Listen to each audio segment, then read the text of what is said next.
हाँ दोस्तों, आज हम बात करते हैं आपको गवर्नमेंट से लोन कैसे मिलेगा। तो दोस्तों, सबसे पहले आपको गूगल पर जाना है। गूगल पर आपको टाइप करना है पीएम स्वनिधि योजना। जैसे ही आप इसको टाइप करते हो, यहाँ पर ये गवर्नमेंट का ऑफिशियल पोर्टल ओपन होकर आ जाता है। यहाँ पर नीचे की तरफ आपको स्क्रॉल डाउन करते आना है। यहाँ पर जो जिस पे फर्स्ट लोन चल रहा है, जिस पे सेकंड लोन चल रहा है, थर्ड लोन चल रहा है, कितने इस लोन का फ़ायदा उठा चुके हैं, कितनों ने इस लोन को लिया है, कितने ईएमआई पे कर रहे हैं, तो दोस्तों यहाँ पर सभी डिटेलें दी हुई है।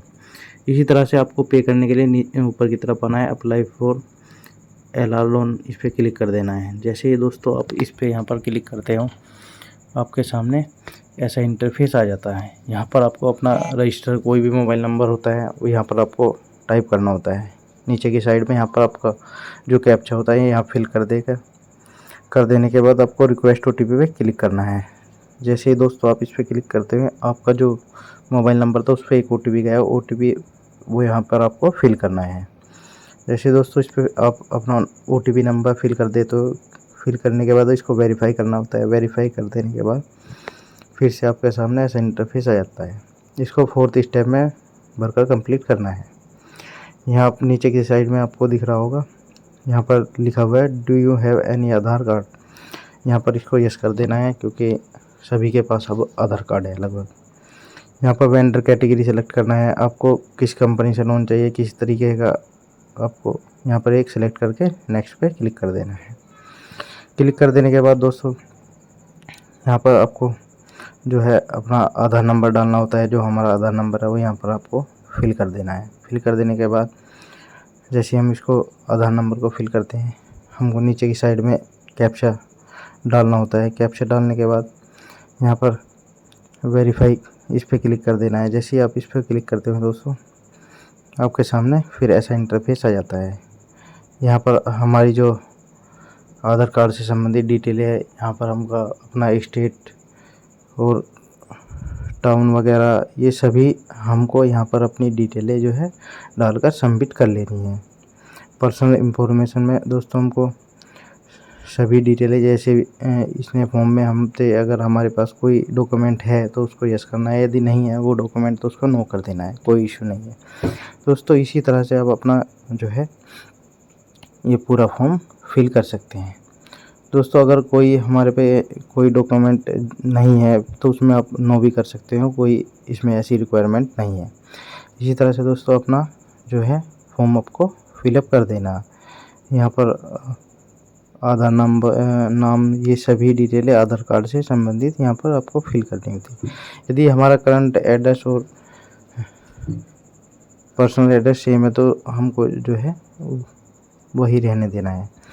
आपको नीचे की साइड में केवाईसी डॉक्यूमेंट में यहाँ पर जो एक टोकन नंबर मिलता है वो यहाँ पर डालना होता है। वोटर आईडी कार्ड नंबर यहाँ पर डालना होता है। तो दोस्तों यहाँ पर डू यू हैव ये फैमिली, जो यदि हमारे पास फैमिली है तो फैमिली डिटेल हमको डालनी पड़ेगी। फैमिली डिटेल डालने के बाद एड्रेस, करंट एड्रेस, तो दोस्तों अगर हमारा करंट एड्रेस और एड्रेस सेम है तो हमको सेम एज इस पर क्लिक कर देना है। जैसे हम दोस्तों इस पर क्लिक करते हैं, फिर हमको नीचे की साइड में vendor activity, name of activity, तो दोस्तों इसी तरह से हमको जो है जो भी हमसे डिटेलें मांगी जा रही हैं हमको भी एक एक करके अपनी जो है सभी डिटेलें फिलअप कर देनी है।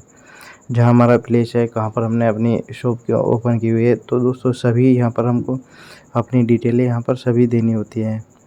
कितने दिन हम अपनी दुकान खोलते हैं दोस्तों, यहाँ वेंडर डेज पूछ रहा है हमको। यदि हम ऑल डे खोलते हैं तो इस पर ऑल पर क्लिक करते हैं। यदि कुछ दिन इसमें मिस करते हैं तो वो कर सेलेक्ट कर लें। मैंने वैसे ऑल ही सेलेक्ट किया है।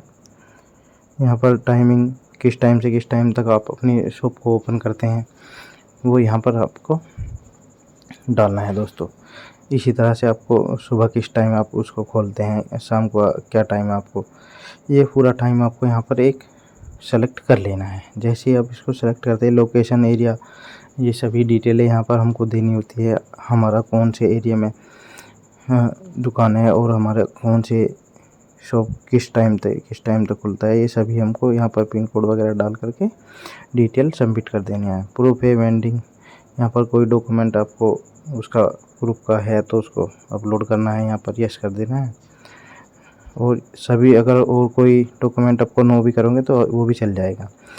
इसको फर्स्ट उसको आपको यस कर देना है। जैसे ही आपको यस करते हैं, टोटल मंथली फैमिली इनकम, ये जो भी हमारी फैमिली इनकम है टोटल मंथली यहाँ पर डालना होता है। बैंक डिटेल हमको यहाँ पर डालनी है, क्योंकि हमको यहाँ पर डालनी ही पड़ेगी। अगर यदि हमको लोन चाहिए तो यहाँ पर हमको अपनी बैंक डिटेल डालनी है। डिजिटल पेमेंट आप लेते हैं तो यस करें, यदि नहीं लेते हैं तो नो करें।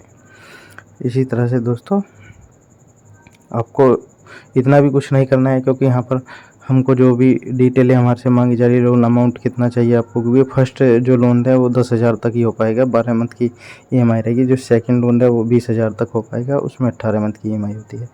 जो थर्ड लोन है वो 50,000 तक का हो पाएगा, जिसमें 36 मंथ की EMI है।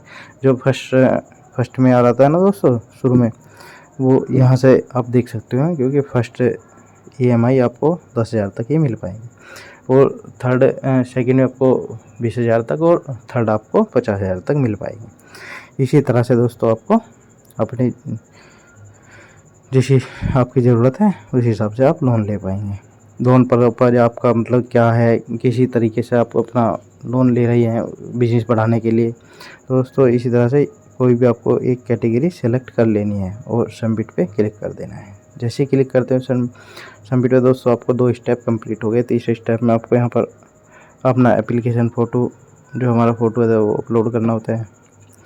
यहाँ अकाउंट स्टेटमेंट, पासबुक, वो अपलोड करके सबमिट पे क्लिक कर देना है। जैसे क्लिक करते हैं हमारे 3 स्टेप कंप्लीट हो जाते हैं। चौथे स्टेप में हमको देखो दोस्तों यहाँ पर अपनी डिटेल डालनी होती है, सबमिट योर एप्लीकेशन रेफर। दोस्तों यहाँ पर हमको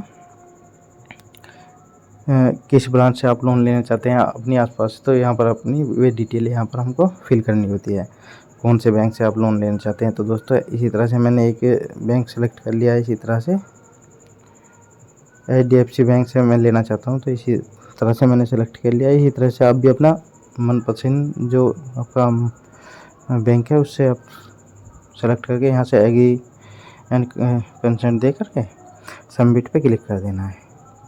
जैसे ही दोस्तों आप इस पे सबमिट पे क्लिक करते हैं, आपका जो एप्लीकेशन फॉर्म है वो सबमिट हो जाता है। उसके बाद आपका लोन अप्रूव होगा या रिजेक्ट होगा वो आपको हिस्ट्री तक कुछ समय बाद आपको देखने को मिल जाता है। यहाँ पर आपको जो आपने लोन अप्लाई किया था उसका PDF आपको यहाँ पर मिल जाता है। इसी तरह से आप अपना लोन अप्लाई कर सकते हैं। और दोस्तों इसी तरह से अगर आपको ये वीडियो अच्छी लगी तो वीडियो को लाइक करें, शेयर करें और साथ में चैनल को सब्सक्राइब जरूर करें।